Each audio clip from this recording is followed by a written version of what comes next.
Abrir as nossas Bíblias no Salmos 69. Hoje, no final do culto, vai ter uma homenagem para os professores.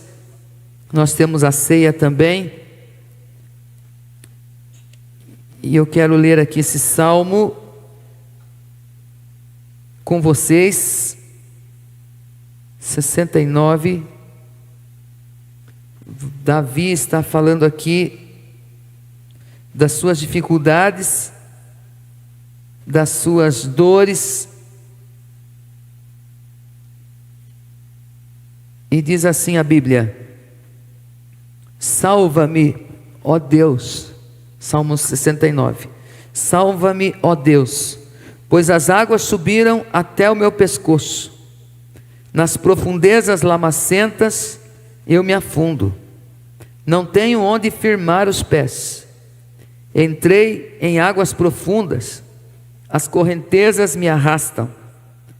Cansei-me de pedir socorro, minha garganta se abrasa, meus olhos fraquejam de tanto esperar pelo meu Deus. Os que sem razão me odeiam são mais do que os fios de cabelo da minha cabeça. São muitos os que me prejudicam sem motivo, muitos os que procuram destruir-me. Sou forçado a devolver o que não roubei. Tu bem sabes como fui insensato, ó Deus. A minha culpa não te é encoberta. Não se decepcionem por minha causa aqueles que esperam em ti, ó Senhor dos Exércitos. Não se frustrem por minha causa os que te buscam, ó Deus de Israel. Pois por amor a ti suporto zombaria e a vergonha cobre-me o rosto. Agora vamos para o verso 13. Diz assim: mas eu, Senhor, no tempo oportuno elevo a minha oração.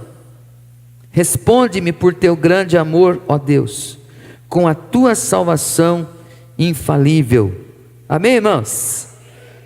Diga assim: mas eu, Senhor. Amém?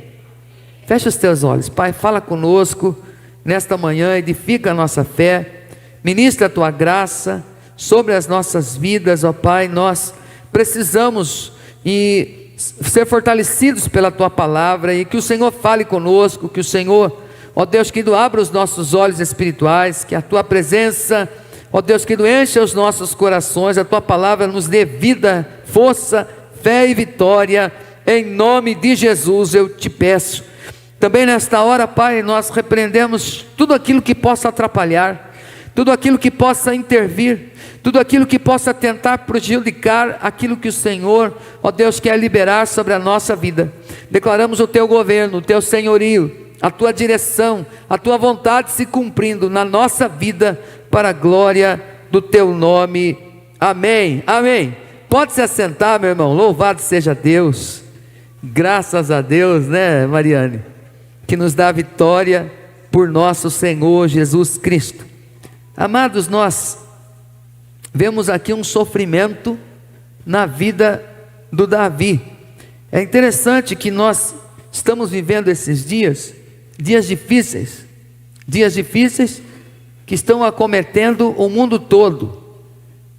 E tem muitas coisas que não estão chegando até nós, embora tem muitas coisas em nós também, na nossa vida também. Mas observe que nós vimos aí um furacão, né, nos Estados Unidos, muitas pessoas ali desabrigadas.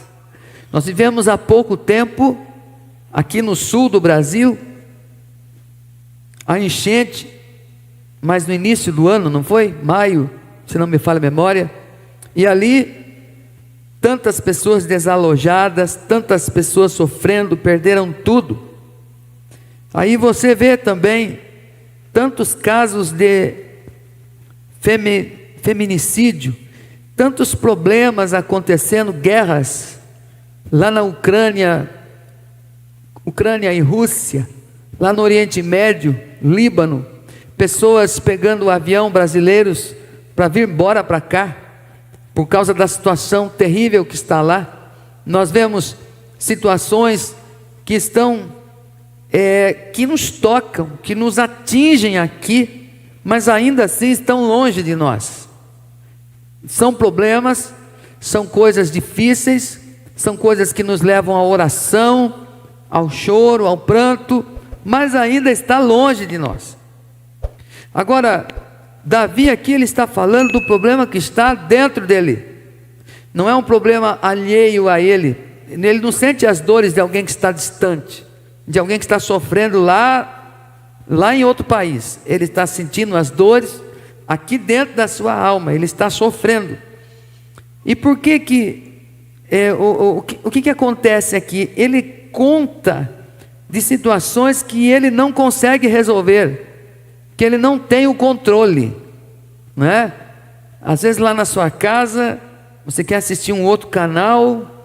Se você tem o controle, você muda de canal, você resolve aquilo ali, você deixa do jeito que você quer.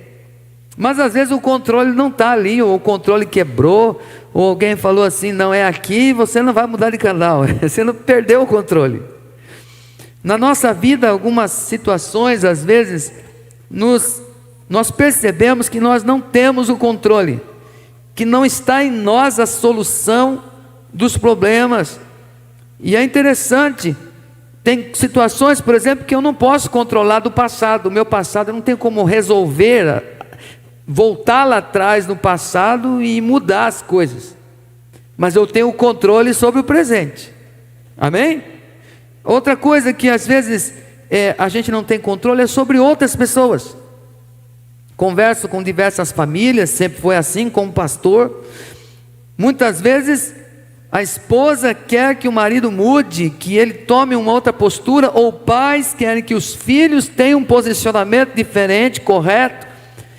Mas os filhos cresceram, têm a sua maioridade, alguns já até casaram, estão sofrendo, e os pais tentam controlar no sentido de favorecer, de ajudar, de abençoar, mas nem sempre os filhos atendem.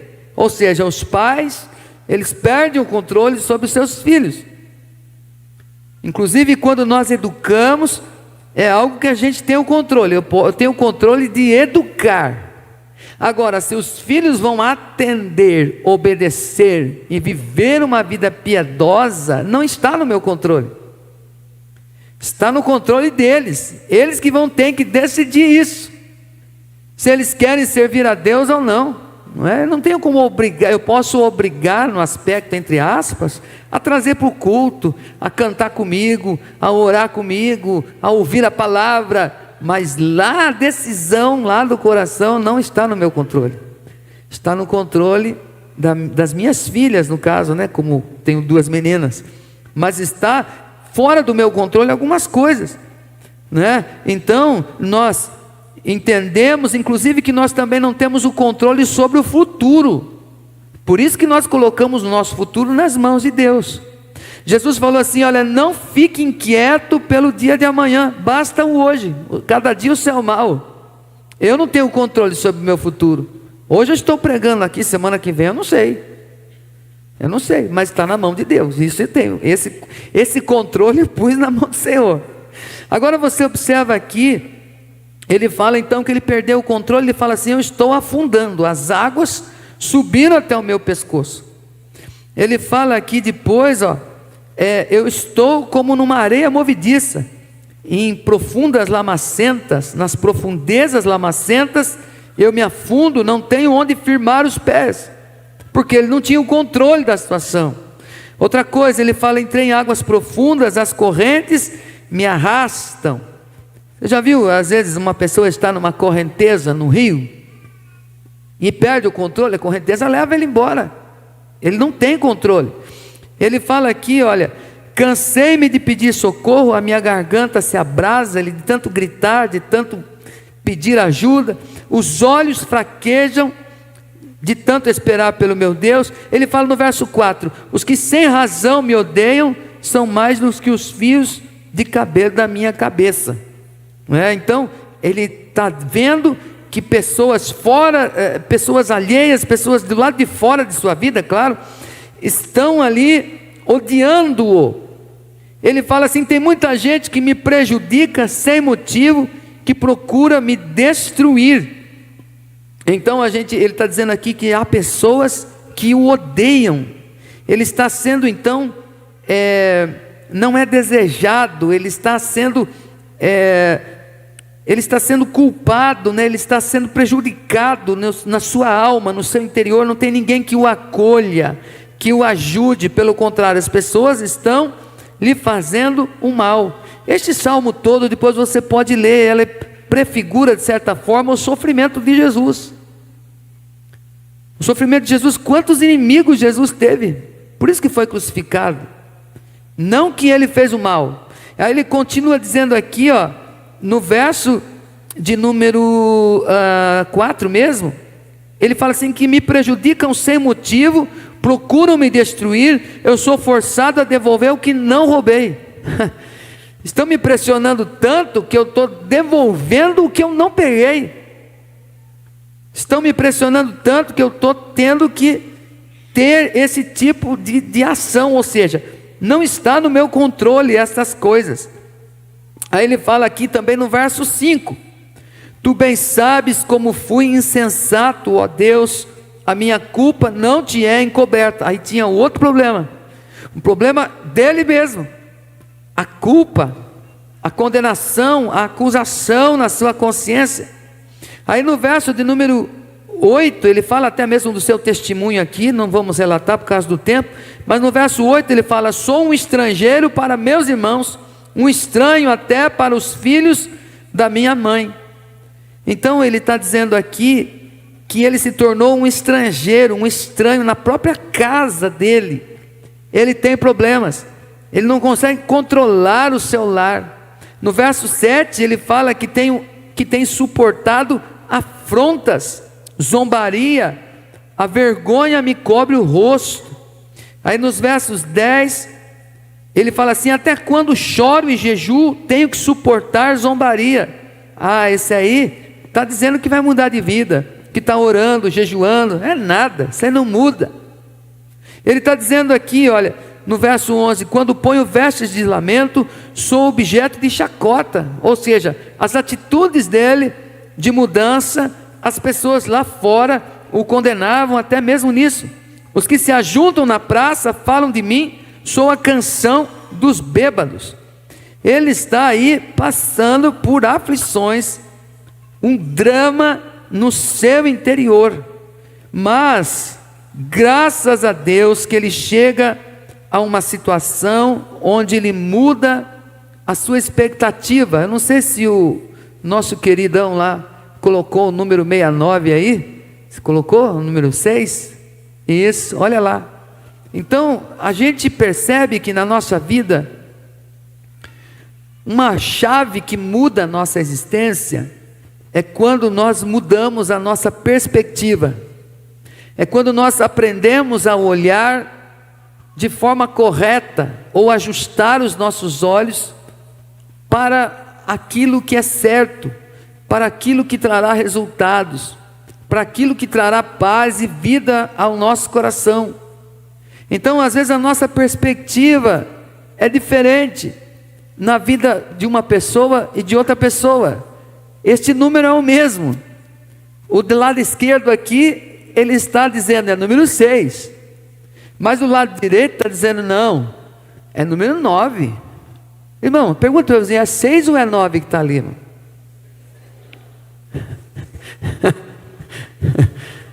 É uma mudança, é uma perspectiva.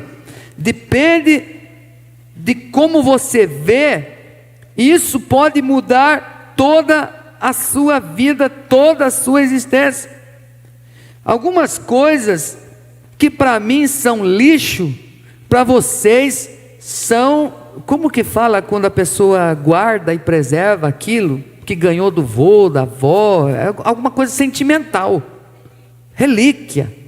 Isso é uma coisa velha. Não, isso é uma relíquia, é a perspectiva diferente. Você está entendendo? Está ligado comigo aí, irmão? Então a perspectiva, quando a perspectiva é diferente, então aquilo que para mim tem valor, de repente para você não tem valor. Jesus ele fala assim que isso é tão importante em Mateus 6:22, ele fala assim que a luz do corpo está nos nossos olhos, na forma que a gente vê a vida. Se os teus olhos forem bons, olha lá, todo o seu corpo estará cheio de luz. Olha o verso seguinte. Mas também diz assim: se os seus olhos forem maus, todo o teu corpo estará cheio de trevas. Portanto, se a luz que está dentro de você são trevas, quão grandes trevas são. Então aqui nós percebemos, Jesus está falando que depende da nossa perspectiva. Então nós precisamos sempre pedir a Deus que nos mostre e nos dê a capacidade de olhar a vida de um outro prisma. O meu pastor Cláudio sempre dizia assim uma verdade, ele falava assim, que as situações extremas da vida humana se convertem em possibilidades para Deus intervir, para Deus ajudar. Eu guardei isso, que ele sempre falava isso. E parece que quando é o fim, que não tem mais jeito, que não tem mais saída, é a hora que os nossos olhos são abertos e a gente vê de uma outra perspectiva. Normalmente nós cremos em Cristo Jesus quando nós estávamos acabados, arrasados, quando não tinha mais saída, não tinha mais jeito, porque se tivesse um outro jeito, a gente dava um jeito para não servir a Jesus. Será? Imagine deixar isso, deixar aquilo. Não, eu preciso viver com isso, não viver com aquilo, não é?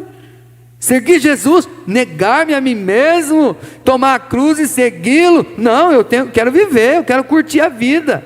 Mas daí na hora que não tinha mais jeito, não tinha mais saída, lutas por fora, angústia por dentro, medo, desespero, aflição. A gente falou assim: Deus, se o Senhor existe, me ajuda. Aí o Senhor vem e abraça a gente, nos cura, e nós estamos aqui porque o Senhor é bom. Aleluia. Então aqui ele vira a chave, ele muda a sua perspectiva. E nós aqui vemos no verso 13 que ele fala: mas eu, Senhor, ou seja, o que eu vou fazer, o que está dentro do meu controle. Se as outras coisas eu não tenho controle sobre meus filhos, não tenho controle sobre meu salário, não tenho controle sobre a situação lá da Ucrânia, eu não tenho controle sobre a situação, mas eu tenho controle do quê? Eu tenho controle, em primeiro lugar, mas eu, Senhor, eu passo a orar, ou eu continuo a orar. Ele fala assim: no tempo oportuno eu elevo a minha oração. Você não pode resolver tudo, mas uma coisa você pode fazer, você pode orar. Orar não está no controle do diabo, não está no controle da sua família, não está no controle do seu patrão, não está no controle do pastor da igreja, não está controlado a um tempo, a um horário. O controle está nas suas mãos. E orar, você pode orar. Persevere em oração. Em Lucas 18, Jesus fala assim, que havia uma mulher que precisava que o juiz julgasse a sua causa. Antes de começar o texto, em Lucas 18, o subtítulo diz assim: Jesus ensina sobre o dever de orar sempre. Diga assim: orar sempre não é uma opção, é um dever. Você pode orar com a barriga cheia ou vazia, cansado ou descansado. Você pode orar com muitas pessoas ou sozinho. Você pode orar na faculdade, no colégio, na escola, no trabalho, no templo, na rua, no carro. Você pode orar em qualquer lugar. Paulo diz assim: orem sem cessar. Paulo ele fala assim no início das suas orações, nas suas cartas, ele sempre fala assim: eu sempre oro por vocês, para que o Senhor fortaleça vocês. Tenho saudade de vocês e coloco vocês nas minhas orações. Paulo ele sempre está dizendo: ore, ore, ore. A Bíblia diz lá em Lucas 18, continuando o texto da mulher que precisava que o juiz intervisse na sua causa e ajudasse. Ela era viúva, ela não tinha dinheiro para pagar, mas ela insistiu tanto que o juiz acabou atendendo-a para se livrar dela, entre aspas, para falar assim: pelo menos essa mulher para de me importunar.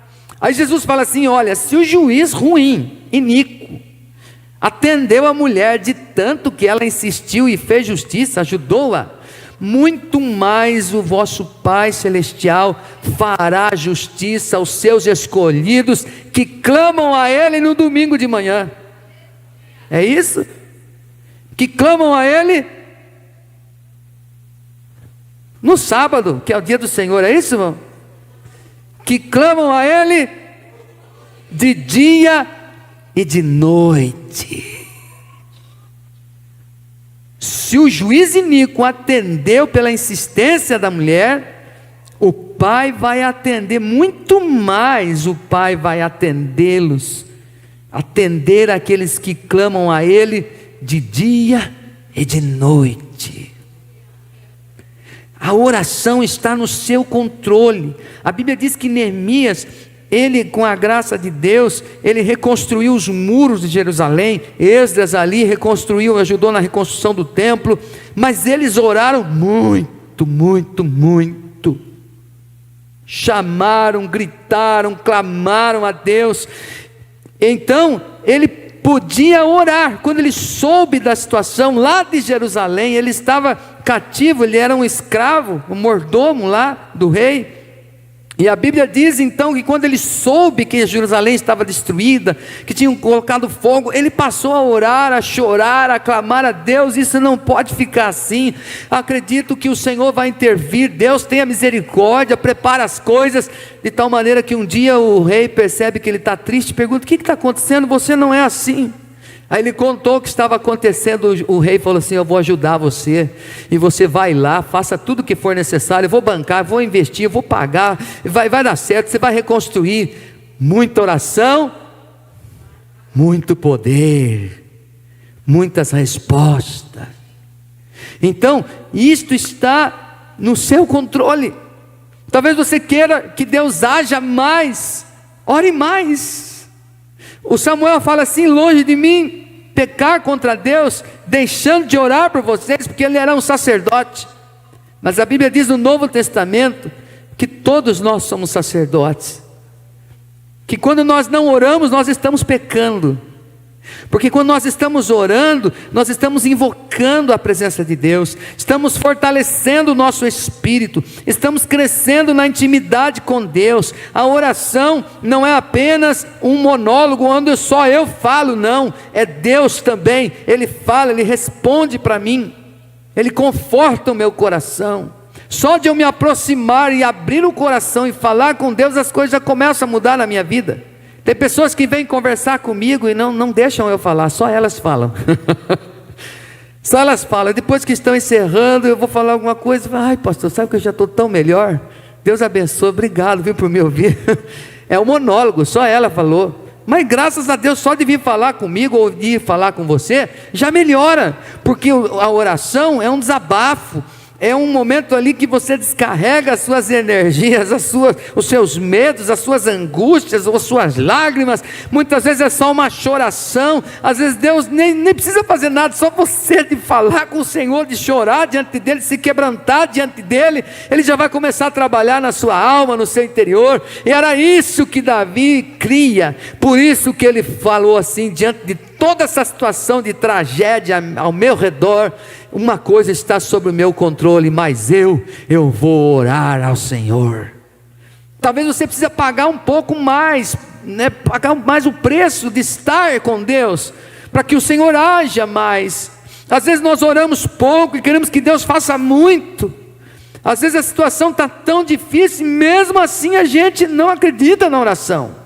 Eu sei que você que está aqui, você acredita, mas tem gente que mesmo sofrendo, padecendo, com dor, gente contra ele, fica com raiva, quer pegar uma arma, quer fazer justiça com as mãos, ou quer se matar. Misericórdia, Senhor, tenha misericórdia. Mas nós conhecemos e nós somos diferentes, porque Jesus nos ensinou que na hora que ele estava na maior angústia, ele subiu ao monte do Getsemane e passou a orar, e chamou mais 3 pessoas para orar com ele, Pedro, Tiago e João. Disse assim: ore comigo, o espírito está pronto, mas a carne é fraca. Ele já sabia o que iria acontecer, mas ele passa a clamar a Deus, dizendo: Senhor, se possível, afasta de mim este cálice, mas que a tua vontade seja feita. Senhor, eu me entrego nas tuas mãos. Você pode aplaudir ao Senhor, porque Jesus é tremendo. Outra coisa rapidinho aqui, é que no verso também de número 13, fala assim: elevo a ti a minha oração, responde-me por teu grande amor, ó Deus. Então ele está dizendo aqui, responde-me. Na Bíblia NVT, que é a nova versão transformadora, diz assim: eu oro então na esperança de que desta vez mostrarás teu favor. Eu vou encontrar alegria, Deus vai trazer resposta. Eu oro porque eu sei e eu creio que Deus me ouvirá, que Deus trará a resposta ao meu clamor, que desta vez o favor de Deus vai me alcançar, que eu terei a hora feliz, apesar de tudo isso, de tudo que eu estou sofrendo, de todas as provocações, de todas as perturbações na mente, de toda a culpa que eu estou enfrentando ainda, que existem acusações contra a minha alma. Eu creio, eu oro, porque eu creio que Deus tem resposta para mim, Deus tem resposta para você. A Bíblia diz que o povo de Israel estava ali sofrendo, porque eles estavam adorando Baal. Havia 850 profetas e líderes que estavam do lado de Baal, e Deus estava sendo abandonado. O Elias faz um desafio, diz assim: nós vamos orar aqui, e o Deus que responder com fogo é o Deus vivo e verdadeiro. A Bíblia diz que os servos de Baal lá, esse ídolo, esta mentira, esse Deus fake, eles oraram, clamaram, se feriram tudo, meio-dia mais ou menos de tempo, ficaram ali clamando, chorando, e nada de resposta. Não respondia, não vinha fogo. Diziam: ó Baal, quem sabe se foi no banheiro, volta logo e atende a gente. Era a oração deles, esquisito isso, mas eles oravam dessa forma, e nada acontecia. Mas quando chegou a hora de Elias, ele falou assim: coloca aí a oferta, encha de água. E ele clamou a Deus, e Deus mandou fogo do céu, queimou a oferta. E sabe o que as pessoas começaram a dizer? Só o Senhor é Deus, só o Senhor é Deus, só o Senhor é Deus. Você já pode declarar isso pela fé: só o Senhor é Deus. Não me farão mal, dirão eu sou uma bênção, e eu terei resposta. Quem ora tem expectativa, quem ora acredita, está acreditando que vai acontecer alguma coisa. Então, meu querido, nós precisamos crer naquilo que nós controlamos. O milagre, irmão, é uma reação do céu a partir da nossa ação aqui na terra. Quando eu oro aqui, eu clamo, Deus reage lá em cima. Não é o Senhor quem faz e depois eu vou reagir. Na verdade Ele já fez. Agora eu preciso fazer, eu preciso orar. A oração é algo que traz para nós expectativa. No Salmos 91, no verso 15, diz assim: invoca-me e eu te responderei, estarei com ele, ele me invocará e eu lhe responderei, estarei com ele na angústia. Lá, ele clamará a mim e eu lhe responderei, na adversidade estarei com ele, eu o livrarei e o cobrirei de honra. Clama a mim e responder-te-ei, anunciar-te-ei coisas grandes e firmes que não sabes. Buscar-me-eis e me achareis quando me buscardes de todo o vosso coração. A palavra de Deus nos mostra a importância da oração. O Jonas clama lá dentro do peixe, da boca do peixe, e Deus ouve a oração. Ele fala assim, o Jonas fala: na minha angústia eu clamei ao Senhor, invoquei ao Deus vivo, e Ele me ouviu, e Ele me salvou, Ele me tirou da morte. Deus, Ele ouve as orações. O que você tem vivido, irmão, como resposta de oração? Tem muitas coisas que você obtém hoje porque você orou ali atrás, porque lá atrás você pedia. Talvez existam pessoas que estão cansadas aqui, líderes que estão cansados: estou cansado, é tão difícil ir logo cedo no diaconato, é tão difícil, tem isso, tem aquilo. Mas você orava por isso, e porque você orava por isso, você obteve isso. Louvado seja Deus. Agora ora, não para você entregar, não para você desistir, não para você parar, mas ora dizendo assim: Deus, os problemas estão aí, aumenta as minhas forças, porque com o Senhor eu farei proezas. O Senhor me ouvirá, o seu favor virá até a minha vida. O nosso Deus é um Deus de respostas.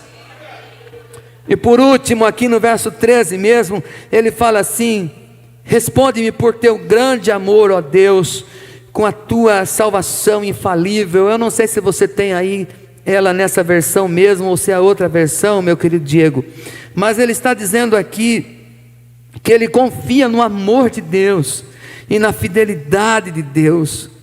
Ele confia no amor de Deus e na fidelidade de Deus. Sabe, uma das coisas mais difíceis hoje é convencer uma pessoa de que Deus a ama. É difícil hoje porque, por mais que você faça, às vezes as pessoas não conseguem ver que é Deus agindo através de você. Às vezes as pessoas não conseguem perceber o amor de Deus na vida da igreja, e é um tanto complexo, porque muitas pessoas, inclusive você às vezes ajuda, você doa, mas a pessoa sempre acha que merecia mais. Ela fala, não, mas você precisava de mais. Você pode me ajudar com mais um pouco? Muitas vezes é uma resposta de Deus, do amor de Deus, mas a pessoa às vezes tem dificuldade de reconhecer que Deus a ama. Por isso que tem muita gente que se fere, tem muita gente que fala, ninguém me ama, nem Deus tem interesse na minha vida. Deus é amor, mas se Ele é amor, por que eu estou passando por tudo isso? Não tem nada a ver uma coisa com outra. Mas a pessoa às vezes tem dificuldade de receber esse amor. Aqui o Davi ele está dizendo, responde-me por teu grande amor. É importante que, por mais difíceis que estejam as situações, as circunstâncias aqui dentro da sua alma ou ao seu redor, saiba que Deus ama você. Quando Jesus estava lá no Getsemane orando, sabendo que iria para a cruz, em dores terríveis, pessoas que não conseguiram orar com ele porque estavam muito cansadas, ele ainda assim, ele percebe, ele sente, ele crê e ele vive no amor que o Pai tem por ele. Os problemas não significam que a gente não ama, que Deus não te ama. Na verdade, quem ama sempre vai corrigir, vai educar. Esses dias eu estive falando com algumas pessoas sobre isso. O seu pai fala assim com você porque ama você. Se ele não te amasse, ele largava de qualquer jeito. Às vezes o pastor é odiado porque ele ama, que ele fala a verdade. Não gosto do pastor. Às vezes dá a impressão que pelo Senhor querer fazer algo maior na nossa vida e adiar algumas respostas, dá a impressão que Ele não nos ama, mas é só uma impressão. O fato é que o amor de Deus é completo, é perfeito, e você precisa crer nesse amor. Pastor, mas eu não sinto. Então acredite, creia nesse amor, receba esse amor, porque isso vai trazer força. E é isso que o Davi está falando, que o amor de Deus está sobre ele. Ele fala aqui, olha, por teu grande amor, ó Deus, não há nada que eu faça para que Deus me ame mais. Deus me ama, e Deus te ama também. Fala para o teu vizinho, Jesus te ama, irmão. Estou encerrando. A graça de Deus é isso. O Philip Yancey, ele fala isso, que não tem nada que eu faça para que Deus me ame mais. Aí vou fazer mais isso aqui, Deus vai me amar mais. Não, você será mais recompensado, mas o amor de Deus continua vivo, ativo, em sua direção.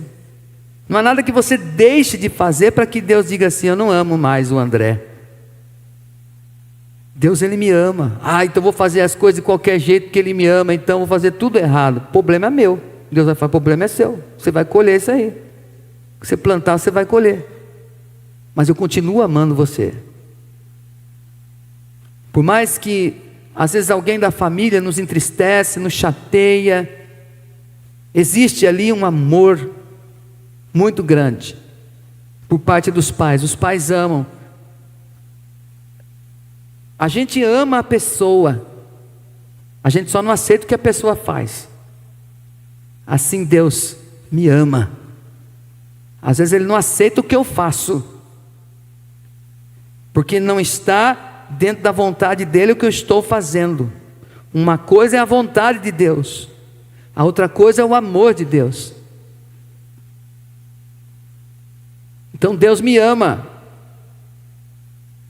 Ele me deu o seu filho para morrer lá na cruz por mim, porque me ama, ponto. É fato isso, está escrito, é verídico, é verdadeiro, é original, é autêntico, é legítimo, é verdade. Deus me ama. Se eu estiver fora da vontade dEle, Ele não vai deixar de me amar. Só que eu vou sofrer as consequências por andar fora da vontade de Deus. Então aqui ele fala assim: eu sei que Deus me ama e que Deus é fiel em seu amor para comigo. Ele está dizendo aqui: por teu grande amor, ó Deus, com a tua salvação infalível. Então o Senhor, Ele é fiel à minha pessoa. Quando alguma coisa acontece, é porque eu me afasto de Deus, não é Ele que se afasta de mim. O que me separa de Deus é o pecado. Inclusive o salário do pecado é a morte. Mas é eu que me afasto de Deus, não é Deus que se vai de mim. É eu que me afasto dEle. Então o Davi, ele tinha essa certeza aqui no seu coração: mas eu, no meu controle, eu vou orar. Eu sei que Deus vai me ouvir. Vai chegar o momento do happy hour. Vai chegar o momento da resposta. A bênção de Deus vai me alcançar. Ele vai me tirar desse poço. Ele vai curar essa depressão. Ele vai me dar inteligência, sabedoria para eu educar os meus filhos. Eu oro porque sei que Deus vai trazer resposta para a minha vida. Porque Ele me ama e o seu amor é fiel para comigo. Deus me ama. Jesus estava ali sofrendo no Getsemane, dizendo: Senhor, seja feita a tua vontade. Porque quando a gente percebe que Deus nos ama e que a vontade de Deus é melhor do que a nossa, e a gente aceita a vontade de Deus, mesmo que nós morramos, Ele vai nos levantar outra vez. Ele vai nos ressuscitar. Paulo diz assim: para mim o morrer é Cristo e o viver é ganho. Eu não sei como é que foi a sua semana, diante das notícias que eu falei, que eu vi nos jornais, e diante de algumas situações que eu tenho enfrentado. Algumas situações têm sido difíceis e muitas vezes incontroláveis, mas uma coisa eu posso controlar: eu posso controlar a mim mesmo, orando a Deus, crendo que Deus me trará a resposta, e sabendo e lembrando que sou amado dEle, e que todas as coisas cooperam para o meu bem, porque eu amo a Deus, em nome de Jesus. Você pode dar uma salva de palmas para o Senhor? Fica de pé. Glória a Deus. Pedir para o pessoal da música vir aqui. Feche os teus olhos por um instante, coloque a mão no seu coração. Coisa difícil é quando nós estamos fora da vontade de Deus. Eu acredito que o Saulo ou Paulo, ele recebia o amor de Deus, e ele procurava fazer o melhor que ele possuía, diante do entendimento que ele tinha. Era um fariseu, um religioso, mas estava fazendo tudo errado, fora da vontade de Deus. Até que um dia, o Senhor, num caminho, indo para Damasco, a Bíblia diz que uma forte luz brilhou sobre ele, caiu no chão, ficou cego. Depois ele foi orientado o que deveria fazer e chamou Jesus. Quem é, Senhor? Ele não sabia. Aí Jesus falou com ele: eu sou Jesus, a quem você persegue. É difícil você viver contra a vontade de Deus, recalcitrar contra os agulhões. E Saulo ali, ele se converteu. Ele passou a ver a igreja numa outra perspectiva. Ele passou a entender o plano de Deus, o amor de Deus na perspectiva correta. Saiba que Deus ama você, que Deus tem resposta para você, que o Senhor é fiel em tudo, Ele quer ajudar, abençoar e lhe dar vitória. Que você receba isto no seu coração. Pai querido, obrigado, Senhor, por esta manhã. Obrigado, Senhor, porque sou fruto das orações da minha mãe, do meu pai, sou fruto da oração dos meus amigos, eu sou fruto da oração desta igreja, que sempre ora por mim. Tem pessoas aqui, Senhor, que me amam mesmo, que levantam a Deus às vezes na madrugada ou logo cedo, oram pela minha vida. Eu sou grato a Ti, Senhor, por esses irmãos. Ó Pai, obrigado também, Senhor, porque sou fruto dessas orações, mas também sou fruto das minhas entregas, das minhas orações. A minha condição hoje, Senhor, é diante daquilo, Senhor, que eu tenho colocado diante de Ti em minhas orações. Às vezes elas são curtinhas, Pai, o Senhor sabe. Às vezes elas são prolongadas, às vezes elas são mais choro do que palavras. Mas, Ebenezer, até aqui o Senhor me ajudou. E Pai, eu peço que fortaleça a vida deste irmão, desta irmã, dessa pessoa que está passando, Senhor, por uma situação, ó Deus, de dor, de aflição, de tristeza, de angústia, de medo, de perseguição. Pessoas que às vezes estão vendo que existe inveja, assim como tem pessoas que oram por elas, tem pessoas que às vezes as querem o mal para elas, que andam perseguindo, pressionando, ó Deus da glória, coisas que ela e ele não pode controlar, mas ele pode estar aqui. Por isso ele veio, Senhor, para cá. Ele veio para casa de oração, para dizer: Pai, Deus, me ajuda agora. Me ajuda agora, eu não sei o que eu vou fazer, mas eu estou aqui porque eu quero a Tua bênção.